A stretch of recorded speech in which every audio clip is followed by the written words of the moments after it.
What if I told you that some of Hollywood's greatest talents were deliberately sabotaged by the very studios that made them famous? Behind the golden glamour, movie moguls played vicious power games that crushed careers, buried masterpieces, and silenced voices that threatened their control. These aren't just cautionary tales. They're calculated assassinations of artistic genius. Orson Welles. Orson Welles arrived in Hollywood like a creative hurricane, and RKO Pictures immediately regretted opening their doors. At just 25, this theater prodigy had terrified America with his War of the Worlds radio broadcast and waltzed into Tinseltown with an unprecedented contract, complete creative control. Studio executives watched in horror as their golden boy crafted Citizen Kane, a thinly veiled attack on media titan William Randolph Hearst that would become cinema's greatest achievement.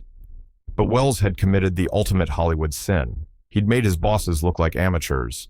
The film's innovative deep focus photography, non-linear storytelling, and audacious cinematography embarrassed every other director in town. When Hearst threatened to expose every studio's dirty secrets in his newspapers, RKO panicked. They buried Kane's Oscar campaign, limited its theatrical release, and made sure Welles would never again enjoy such creative freedom. The studio's jealousy transformed into systematic destruction. They butchered the magnificent Ambersons while Welles was in Brazil, cutting 50 minutes and reshooting the ending. His next projects were canceled, scripts disappeared, and financing evaporated. By the 1950s, the man who'd revolutionized cinema was begging European producers for pocket change. RKO had successfully neutered the greatest directorial talent in film history because his genius made them uncomfortable. Welles spent the rest of his career as a Hollywood exile, reduced to acting in commercials to fund his art. Judy Garland. MGM discovered a goldmine when they signed 13-year-old Frances Gumm, but their greed would ultimately destroy her. Rechristened Judy Garland, she became the studio's most profitable star, earning millions with The Wizard of Oz and a string of musicals. Yet MGM's jealousy of her talent transformed into a sadistic campaign of control that would cost Garland her sanity, her health, and eventually her life. Studio head Louis B. Mayer treated Garland like his personal property, monitoring her weight, controlling her diet, and forcing her to take amphetamines to maintain energy during grueling 18-hour shoots. When she couldn't sleep, they fed her barbiturates. MGM executives were terrified that Garland might realize her worth and demand better treatment, so they kept her dependent and desperate. They told her she was fat when she wasn't, ungrateful when she was loyal, and replaceable when she was irreplaceable. The studio's jealousy manifested in petty humiliations.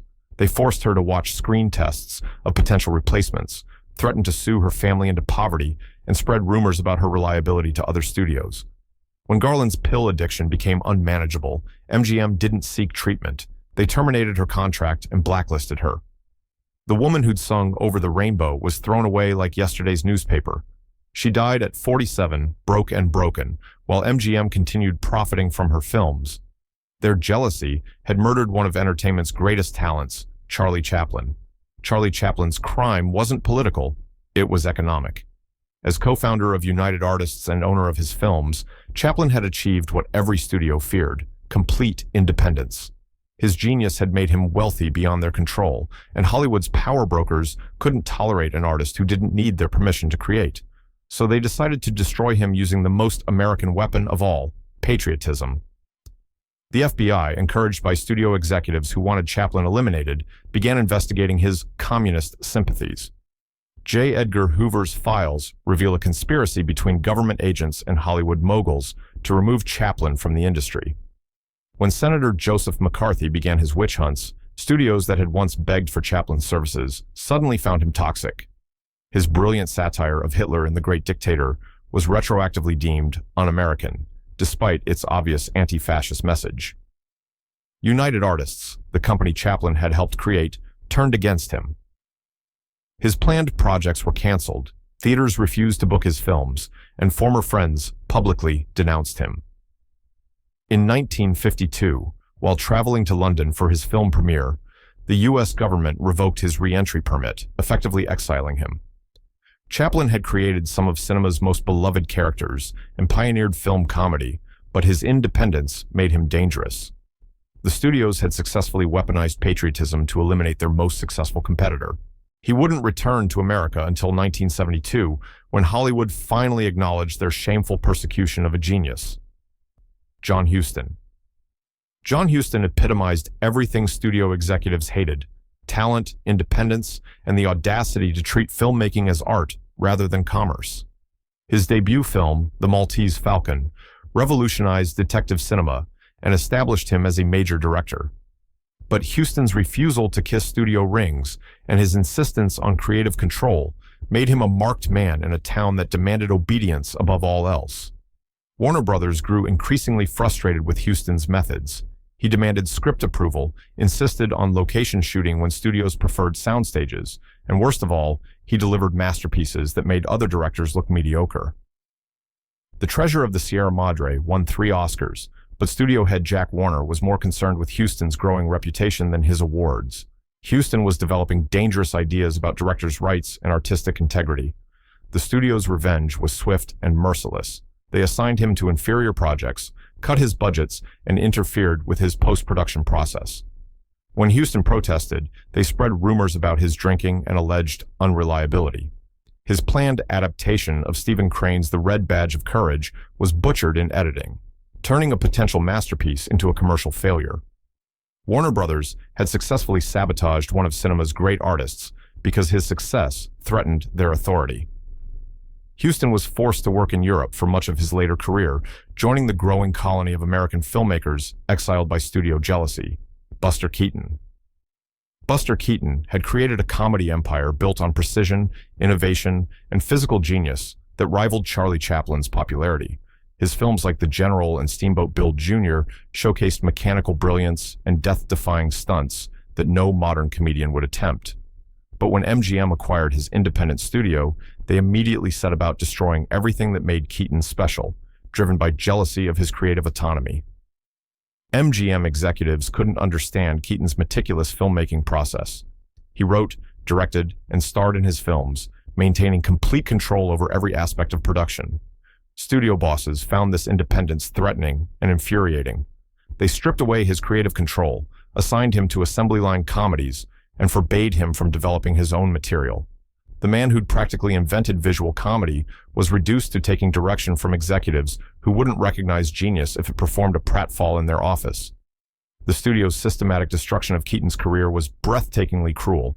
They canceled his planned projects, dissolved his production company, and forced him into generic studio comedies that squandered his talents. When sound arrived, MGM used the technological transition as an excuse to marginalize him further, claiming his style was obsolete. Keaton's drinking problem, largely caused by his professional frustration, gave them ammunition to justify his dismissal. By the 1930s, the man who'd created some of cinema's greatest comedies was working as an uncredited gag writer, earning a fraction of his former salary. MGM had successfully murdered one of film's pioneering geniuses out of pure corporate jealousy: Erich von Stroheim. Erich von Stroheim arrived in Hollywood with European sensibilities and an artist's temperament that immediately clashed with studio bean counters. His films like Greed and The Wedding March showcased an uncompromising vision that elevated cinema to high art, but his perfectionism and massive budgets made executives see red. Studio heads couldn't tolerate a director who prioritized artistic integrity over profit margins, especially one who made their American directors look like hacks.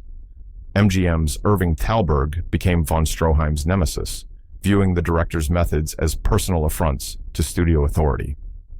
Von Stroheim's insistence on authentic details, multiple takes, and lengthy productions drove costs through the roof, but his films were critically acclaimed masterpieces that other directors envied. Thalberg's jealousy of von Stroheim's artistic reputation transformed into a personal vendetta that would define both men's careers. The studio system's destruction of von Stroheim was methodical and brutal.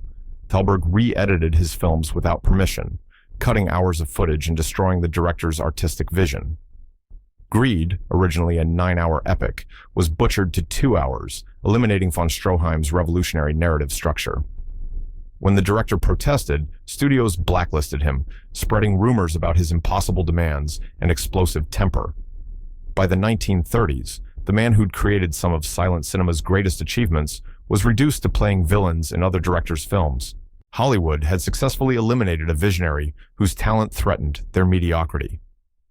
Roscoe "Fatty" Arbuckle.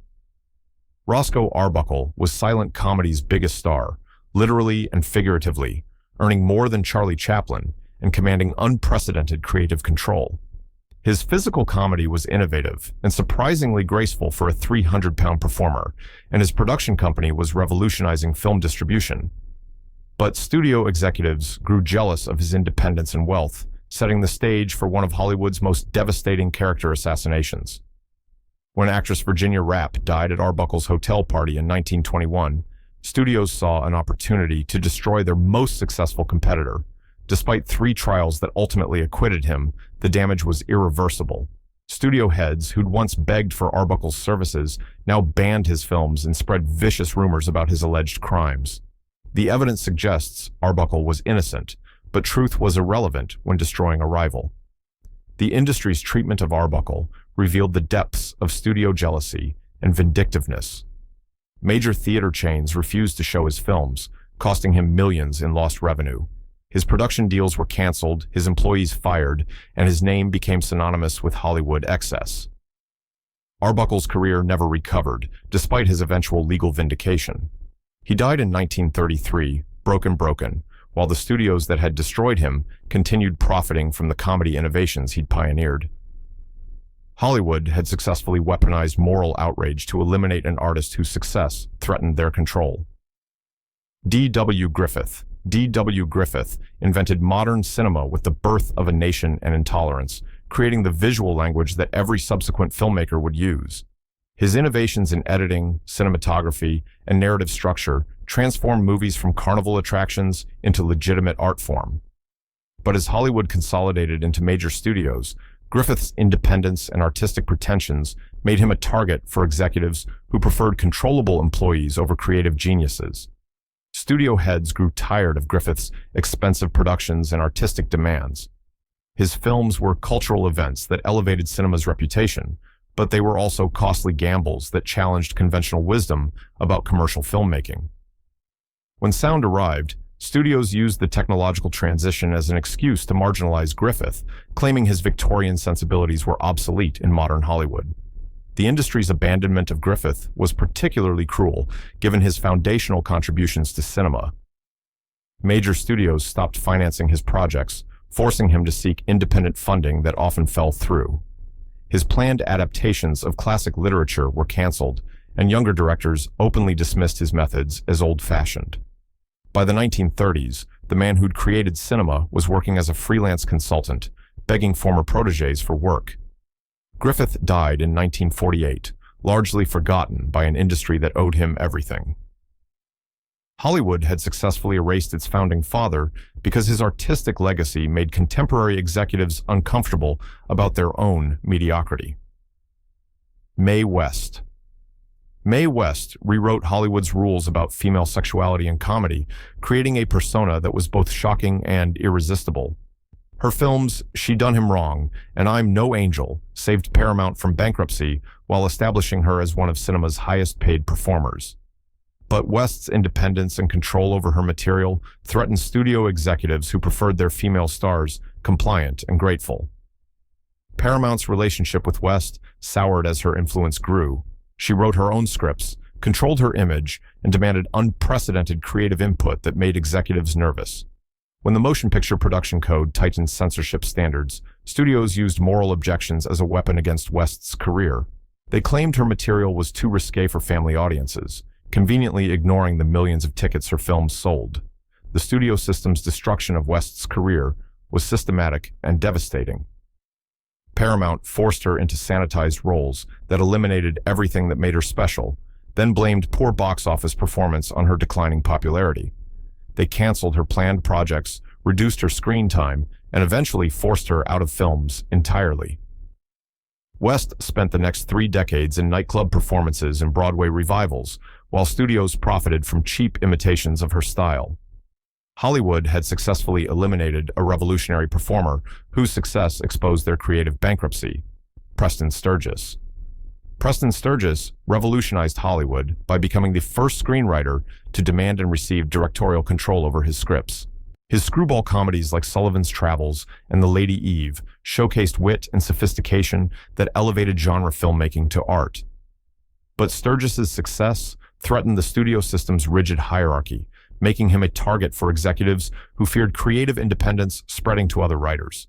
Paramount initially celebrated Sturgis's innovations, but his demands for creative control made them increasingly uncomfortable. He insisted on script approval, casting decisions, and final cut privileges that challenged traditional studio authority. When other writers began demanding similar treatment, executives realized Sturgis had created a dangerous precedent that could undermine their power structure. The studio's revenge against Sturgis was particularly vindictive because his talent was undeniable. They assigned him to inferior projects, cut his budgets, and interfered with his productions until his films suffered. When Sturgis left Paramount to form his own production company, major studios colluded to limit his distribution and financing options. His independent ventures failed, forcing him to accept diminished roles at major studios. By the 1950s, the man who'd revolutionized film comedy was working on low-budget programmers, his career destroyed by an industry that couldn't tolerate innovation. Sturgis died in 1959, his revolutionary contributions largely forgotten by executives who'd successfully eliminated a threat to their mediocrity. George Stevens. George Stevens crafted some of Hollywood's most enduring classics, from Gunga Din to Shane, but his meticulous filmmaking methods drove studio executives absolutely insane. Stevens would shoot massive amounts of footage, sometimes 20 takes of a single scene, searching for perfection that other directors couldn't achieve. RKO, and later Paramount, grew increasingly frustrated with his expensive habits and lengthy production schedules, viewing his artistic thoroughness as a personal attack on their bottom line. Stevens' real crime was making other studio directors look rushed and careless by comparison. His war documentaries during World War II had elevated his artistic credibility, and he returned to Hollywood with even higher standards and greater demands for creative control. When Shane took over a year to complete and went significantly over budget, studio heads decided Stevens was more trouble than he was worth, despite the film's critical acclaim and commercial success. The industry's retaliation was swift and calculated. Major studios began passing on Stevens' projects, claiming his methods were too costly and time-consuming. They spread rumors about his difficult personality and unrealistic demands, effectively blacklisting one of cinema's most talented craftsmen. Stevens spent his final years struggling to finance independent productions, watching lesser directors receive opportunities he'd been denied.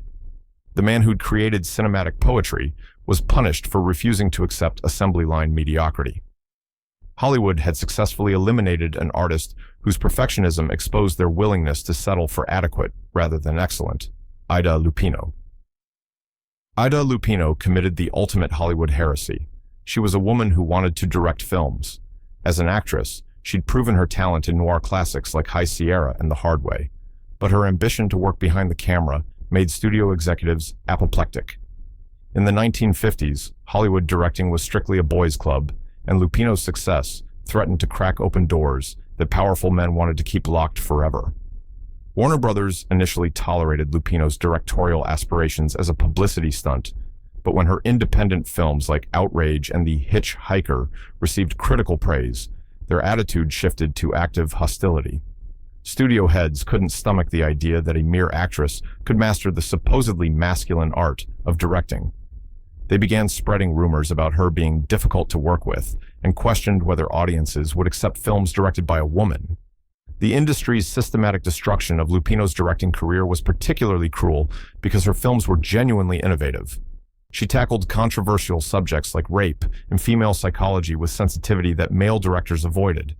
But major studios refused to finance her projects, distributors limited her film's releases, and critics dismissed her work as women's pictures. Lupino was forced to accept smaller budgets and reduced opportunities, eventually returning to acting full-time just to survive. Hollywood had successfully eliminated a pioneering filmmaker whose success threatened their gender-based power structure. The woman who should have opened doors for future female directors was instead buried by an industry terrified of change. John Ford. John Ford created the Western genre and directed more acknowledged masterpieces than any director in film history, but his fierce independence made him a constant target for studio interference. Ford's Irish temperament and refusal to kiss executive rings drove studio heads crazy, especially when his films consistently won Oscars and earned massive profits. His success gave him leverage, but it also made him dangerous to executives who preferred compliant employees over artistic geniuses. Ford's battles with Darryl Zanuck at 20th Century Fox became legendary throughout Hollywood. The director would disappear during pre-production, ignore studio notes, and edit films according to his own vision rather than executive demands. When Ford delivered masterpieces like The Grapes of Wrath and How Green Was My Valley, studios couldn't argue with success, but they resented his methods and independent streak. The industry's revenge against Ford was subtle but devastating. Studios began assigning him to smaller projects, reducing his budgets, and interfering with his post-production process. They spread stories about his drinking and alleged unreliability, undermining his reputation among younger executives. When Ford's style fell out of fashion in the 1960s, studios used changing audience tastes as an excuse to marginalize him completely. The man who'd defined American cinema spent his final years making low-budget westerns for minor studios, his revolutionary contributions dismissed as old-fashioned. Hollywood had successfully diminished a legend whose independence had always threatened their authority, Barbara Stanwyck. Barbara Stanwyck built her career on talent and determination, refusing to sleep her way to stardom in an industry where casting couches were standard operating procedure. Her performances in Double Indemnity and Stella Dallas proved she was one of Hollywood's finest actresses, but her independence and moral standards made studio executives uncomfortable.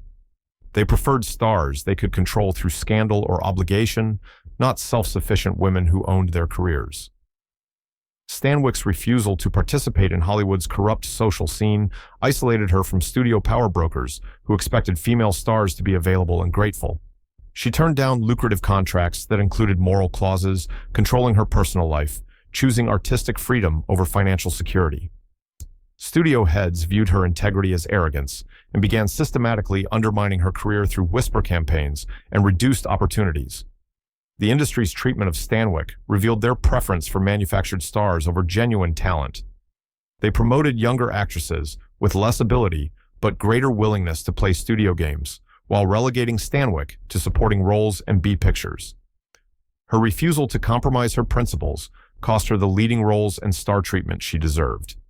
Studios spread rumors about her being difficult and demanding, effectively blacklisting one of cinema's greatest performers.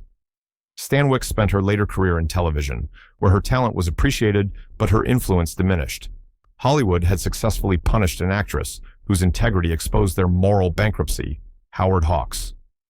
Howard Hawks revolutionized multiple film genres, creating classics in screwball comedy, film noir, and war pictures that established templates still used today. His films like His Girl Friday and The Big Sleep showcased a distinctive style and collaborative approach that made other directors jealous of his consistent success. But Hawks's refusal to specialize in a single genre and his demands for creative control made studio executives nervous about his growing influence. Hawks developed a reputation for discovering and developing talent, launching careers for actors like Humphrey Bogart and Lauren Bacall while elevating existing stars to new heights. Studio heads resented his ability to create stars they didn't control, viewing his success as a threat to their monopoly over talent development. When Hawks demanded profit participation and script approval, executives decided he was becoming too powerful for their comfort. The industry's retaliation against Hawks was particularly vindictive because his commercial success was undeniable. Studios began interfering with his productions, cutting his budgets, and reassigning his projects to more compliant directors. They spread rumors about his expensive habits and perfectionist demands, undermining his reputation among cost-conscious executives. Hawks was forced to work with smaller studios and reduced budgets, watching lesser directors receive opportunities he'd been denied. The man who'd mastered every major film genre was punished for refusing to accept creative limitations. Hollywood had successfully diminished a visionary whose versatility exposed their preference for predictable mediocrity, Kim Novak. Kim Novak never wanted to be a movie star, but Columbia Pictures discovered her waitressing and decided she had the look they needed to replace Rita Hayworth. Studio head Harry Cohn launched an aggressive campaign to transform Novak into a manufactured star, but her resistance to their molding process and insistence on maintaining her identity made her a target for systematic punishment and control. Novak's natural shyness and reluctance to embrace Hollywood glamour frustrated executives who expected grateful compliance from their discoveries. She questioned script choices, resisted publicity stunts, and maintained relationships that studios didn't approve of, including her romance with Sammy Davis Jr. that drove racist executives into a fury. When Novak proved she could act in films like Vertigo, studios resented her success because it validated her resistance to their control. Columbia's revenge against Novak was cruel and calculated. They suspended her repeatedly for refusing assignments, spread rumors about her being difficult and ungrateful, and systematically undermined her confidence through public criticism. Studio executives made her life miserable through petty humiliations and professional sabotage, hoping to break her spirit and force compliance. Novak eventually left Hollywood entirely, choosing anonymity over continued abuse. The industry had successfully driven away a talented actress whose independence threatened their assembly line approach to star creation. Elia Kazan. Elia Kazan revolutionized American acting through his method techniques and directed classics like A Streetcar Named Desire and On the Waterfront that redefined cinematic realism. His success with actors like Marlon Brando and James Dean established him as one of Hollywood's most influential directors, but his cooperation with the House Un-American Activities Committee made him the industry's most controversial figure. When Kazan named names during the communist witch hunts, he thought he was protecting his career and artistic freedom. Instead, he discovered that Hollywood values loyalty above all else, even when that loyalty conflicts with legal obligations. Former friends and collaborators turned against him, viewing his testimony as the ultimate betrayal of artistic community solidarity. The industry's punishment of Kazan was swift and merciless. Writers refused to work with him, actors avoided his projects, and critics dismissed his films regardless of their quality. He was effectively blacklisted by the same community he tried to protect himself from losing. Kazan spent his later career making increasingly personal films for smaller audiences. His influence diminished and his reputation permanently stained. Hollywood had successfully destroyed one of its most talented directors for choosing survival over solidarity, proving that artistic genius couldn't overcome political betrayal. These stories reveal Hollywood's darkest secret. The studio system's greatest enemy wasn't foreign competition or technological change, but its own artist's success. When talent threatened executive authority, the industry chose control over creativity, mediocrity over genius. Which of these destroyed careers hurts the most? And here's the real question that'll keep you awake tonight. If studios were this ruthless with their biggest stars, what did they do to the unknown talents we'll never know existed?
that situation, or the position about, is this job still open?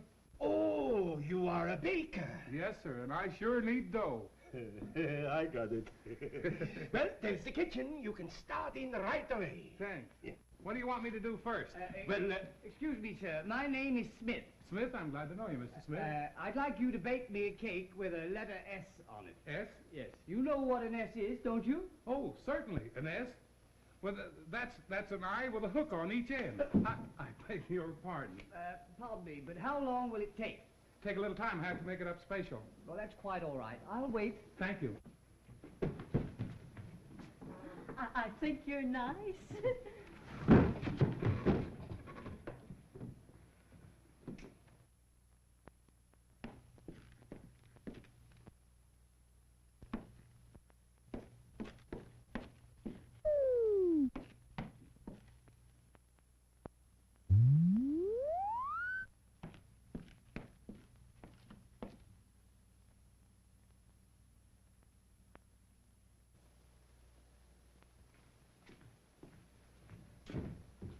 Well, Baker, how's everything? Say, what's the idea of the two bowls? Oh, this here is for the 20-cent bread, and this is for the 10-cent bread. Yeah?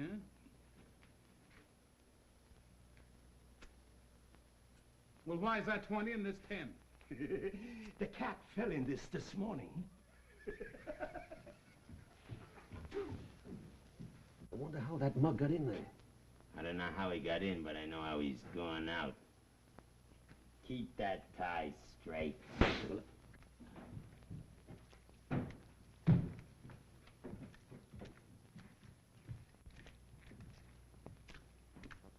Hey, what do you think you're doing? I'm making bread. Well, that ain't the right way to make bread. This dough's too thin. Sure it's too thin. If it wasn't, you couldn't do that with it. Certainly. Well, why can't you do that with it?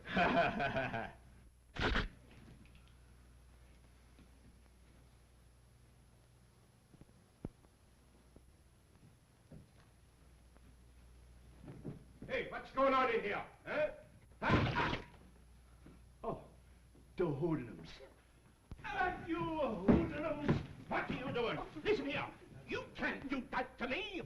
All right, Cookie. Sir, oh, there's a... I know there's trouble inside.